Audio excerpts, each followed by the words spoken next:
Stamp. అందరికీ నమస్కారం. ముందుగా ఈ కార్యక్రమానికి విచ్చేసిన సత్యభామ ఈ యొక్క టీజర్ రిలీజ్కి విచ్చేసిన కళాభిమానులకు, కళా పోషకులకు, అలాగే నా అభిమానులకు, కాజోల్ గారి అభిమానులకు, అలాగే పాత్రికేయులకు,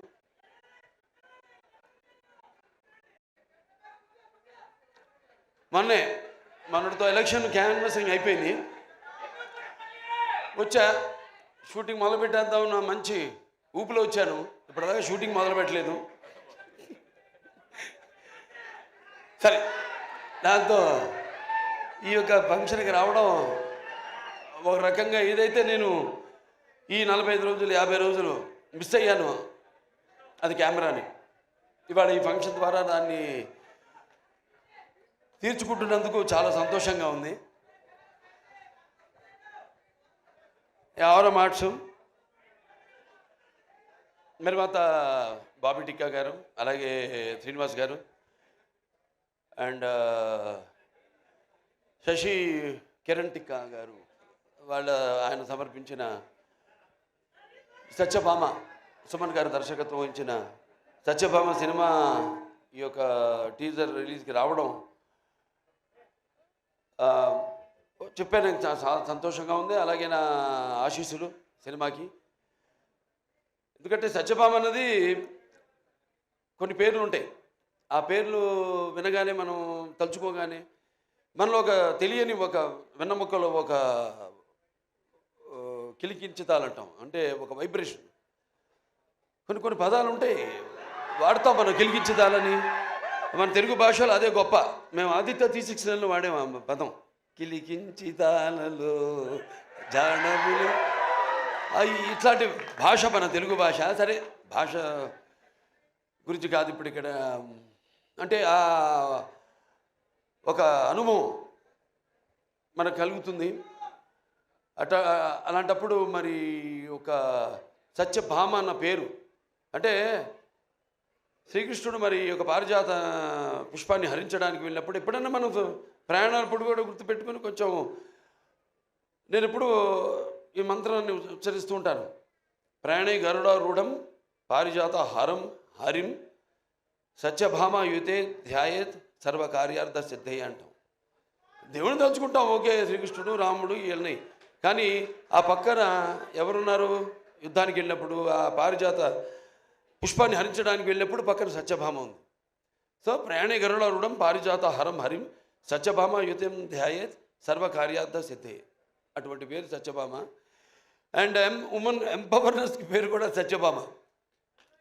ఎందుకంటే మరి శ్రీకృష్ణుడు ఉండొచ్చు అష్టభార్యలని, కానీ వాళ్ళలో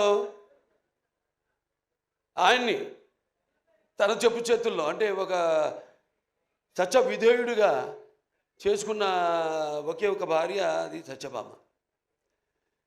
సో అలా వాళ్ళ కంపాటబిలిటీ చూస్తున్నాం మనం సొసైటీలో. ఎలా ఒకళ్ళొకళ్ళు మనం కంపేర్ చేసుకుంటూ ఆడ మగ. ఇవాళ నిజంగా చెప్పాలంటే మగాళ్ళే ఉన్నారు పెళ్ళిళ్ళకి ఆడవాళ్ళ కంటే కూడా. ఇవాళ ఆడవాళ్ళు కరువు అయ్యారు మనకి పెళ్ళిళ్ళకి. అలా ఉంది వాళ్ళ సమాజం పరిస్థితి. అంటే నీకు తప్పు పట్టడం కాదు, ఇది ఇప్పుడు వచ్చిన ఈ యొక్క దైనందిన కార్యకలాపాల్లో పడిపోయి ఎలాగైతే మనిషి ఈ అన్న వస్త్రాలు అనే అవసరాలతో పాటు సినిమాను కూడా ఎంచుకున్నాడో, అలాగే వాళ్ళ జీవితాలు కూడా మరి ఎలా వాళ్ళ కాళ్ళ మీద నిలబడాలి అన్నది దాంట్లో వాళ్ళు కూడా సతమతం అవుతూ ఆ దీర్ఘ వ్యధలో వాళ్ళు కూడా ఇవాళ ఇండిపెండెంట్, అంటే వాళ్ళ నిర్ణయాలు వాళ్ళు తీసుకునే వాళ్ళకి ఒక ధైర్యం, అలాగే వాళ్ళకి ఒక హక్కు, అది హక్కుగా మారడం. దానివల్ల ఇక మనం చూస్తున్న పరిణామాలన్నీ ఈ సమాజంలో. సరే, మరి ఇవాళ సత్యభామ అని పేరు పెట్టి మరి మేము చేసాం. అనిల్ రావుపూడి గారు, నేను మన భగవంత్ కేసరి, నేలకొండ భగవంత్ కేసరి, దాంట్లో గుర్తొస్తుంది శ్రీలీల క్యారెక్టర్. బనావ్ బేటీకో షేర్ అంది అన్నా నేను దాంట్లో.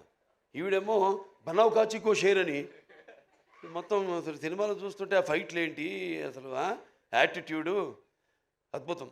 అంటే ఆర్టిస్ట్కి ఒక కోలమానం లేదు, ఇదే పాత్రలు చేయాలి నేను. ఇప్పుడు నవీన్ చంద్ ఉన్నాడు, ఎంతోమంది ఇప్పుడు ఫస్ట్ మీరు డైరెక్షన్ చేశారనేది మేజరు, తర్వాత గూఢచారి.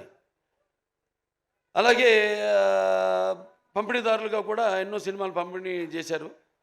కార్తికేయ 2 చేశారు, ఇంకోటి ఏంటి ధమాకా 2, ఇవన్నీ చేశారు. వాళ్ళకి ఎంతో అనుభవం ఉంది సినిమా పరిశ్రమ గురించి.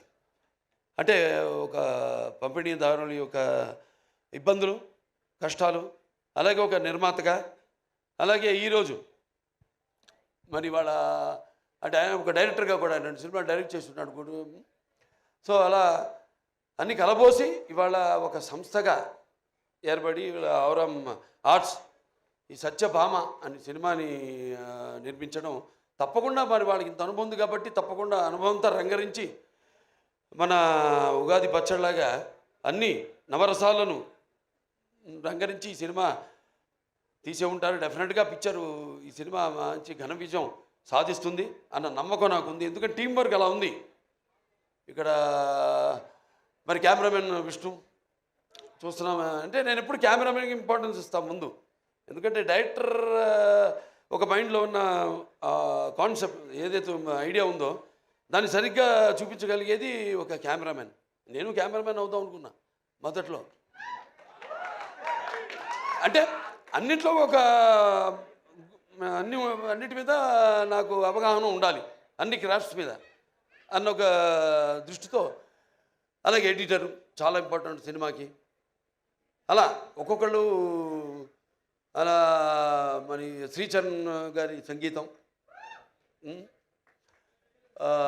అప్పుడప్పుడు పాటలు కూడా పాడుతూ ఉంటా. మామా ఇక పెగ్గిలా అలాగే ఇంకా చాలా పాడాను కానీ ఉన్నాయి అనుకోండి, ఇంకా వస్తే బయటకు వస్తే నెమ్మదిగా ఒక్కొక్కటి. సో ఇలా అలాగే ప్రేక్షకులు ముందుగా ముఖ్యంగా ప్రేక్షకులు ఎంత అద్భుతమైన ప్రేక్షకులు ఉన్నారు ఇక్కడ. ఇవాళ మనం తెలుగు ఇండస్ట్రీ, ఇవాళ మనం భారతదేశ చలనచిత్ర రంగంలో చూసుకుంటేనే ఇవాళ మనం మొదటి స్థానంలో ఉన్నాం మనం, తెలుగు చలనచిత్ర రంగం. సో ఇవాళ నారద జయంతి కూడా, ఆ నారద మహాముని ఆయన గురించి ఎవరు మాట్లాడుకోరు కానీ ఒకటి మాత్రం చెప్పగలుగుతాను, నాసం వాహమి వైకుంఠేనా. అంటే ఈ యొక్క నాన్నగారు అన్ని పాత్రలు చేశారు, ఆయన చేయని పాత్ర లేదు. కానీ నారదుడు ఒక్కడు చేయలేదు ఆయన. ఆ నారదుడు ఒక పాత్ర చేసే అదృష్టం నాకు దక్కింది. అది శ్రీనివాస కళ్యాణం సినిమాలో నేను నారదుడిగా యాక్ట్ చేశాను. సో అదొక తృప్తి ఉంది నాకు, ఆయన చేయని పాత్రల్లో ఆ నారదుడి పాత్ర ఒకటి నేను చేయగలిగానని. సో ఇలా సినిమా బాగుంది, ట్రైలర్ చాలా బాగుంది. ఇంకా కాజల్ గారి గురించి చెప్పక్కర్లా, ఆల్వేస్ ఫైర్ బ్రాండ్.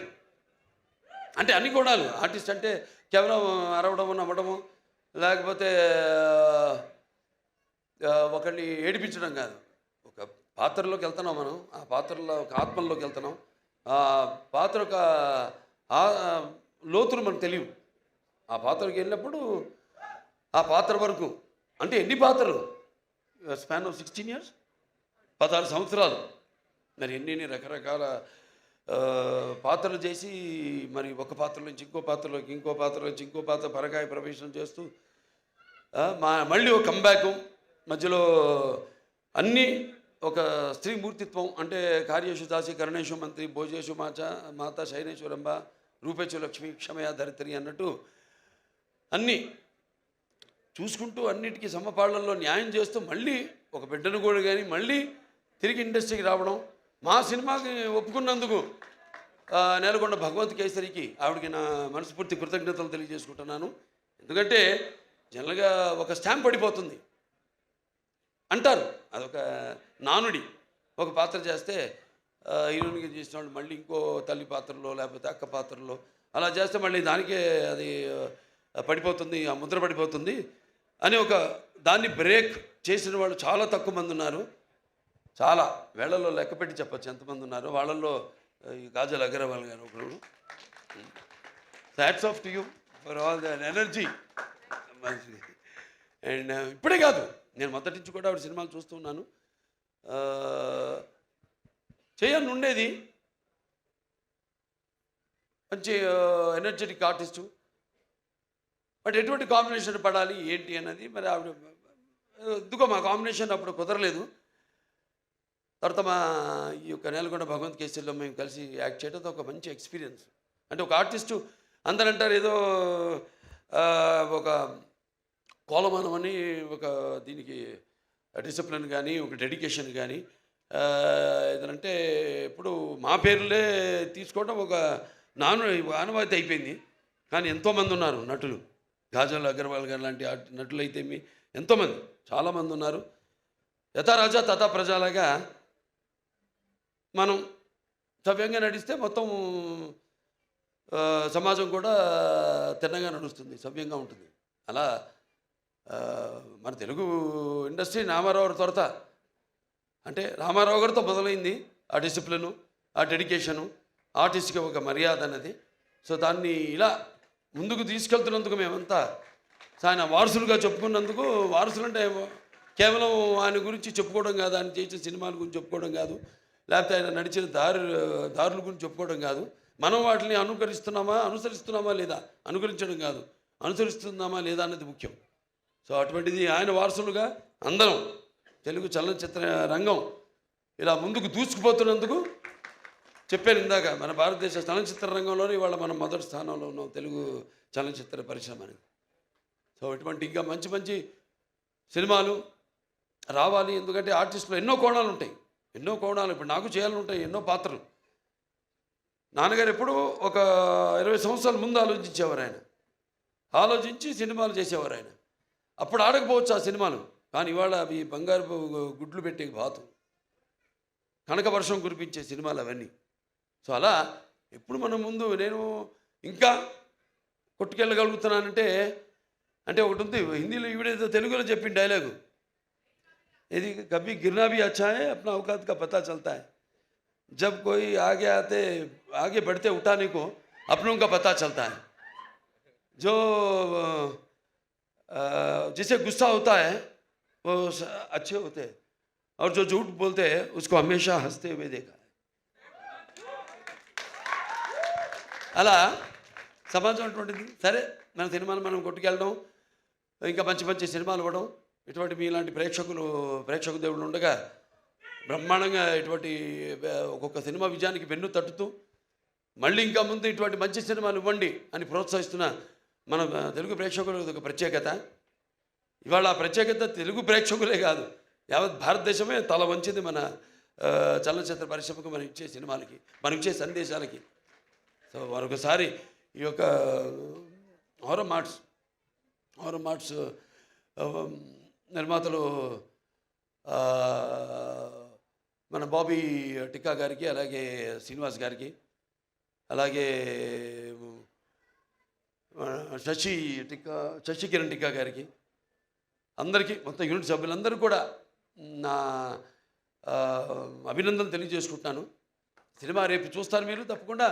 నేను చెప్పాను, అంత పంపిణీదారులుగా, నిర్మాతలుగా, ఒక దర్శకుడిగా ఆయన కానీ ఇవన్నీ కలబోసి రంగరించి ఈ సినిమాని మీకు ఇస్తున్నారు. తప్పకుండా డెఫినెట్గా బాగుంటుంది ఈ సినిమా. జూన్ 7న విడుదలవుతుంది ఈ సినిమా. చూడండి, అందరూ చూడండి తప్పకుండా. అండ్ మా కాజల్ ఉంది సినిమాలో, కాజల్ అగర్వాల్. సో ఆ డెడికేషన్ అన్నీ మొత్తం అసలు అంటే ముందు వచ్చే తరానికి ఒక ఆదర్శం. సో అందరూ కూడా తప్పకుండా భగవంత్ కేసరి సినిమాలో ఏ కాజల్ని అయితే, అగర్వాల్ గారిని అయితే మీరు చూశారో, ఇప్పుడు దీంట్లో మనం చూస్తున్నది టోటల్గా అసలు ఆవిడేనా అన్నట్టుగా ఉంది. సో డెఫినెట్గా ఇవన్నీ యాడ్ అయ్యి ప్లస్ అయ్యి అన్నీ అందరూ మొత్తం సాంకేతిక నిపుణులు అందరూ కూడా వాళ్ళ పనితనం కనిపిస్తుంది అక్కడ. ఒక సంగీత దర్శకుడు అయితేనేమి, ఒక సాహితీ రచయిత అయితేనేమి, లేకపోతే పాడిన వారు అయితేనేమి, వాళ్ళ గొంతును అలాగే తొందర కెమెరామెన్ అయితేనేమి, ప్రతి ఒక్కరు వాళ్ళ పనితనం కనిపిస్తుంది. ఈ సినిమా తప్పకుండా విజయవంతం కావాలి, అవుతుంది.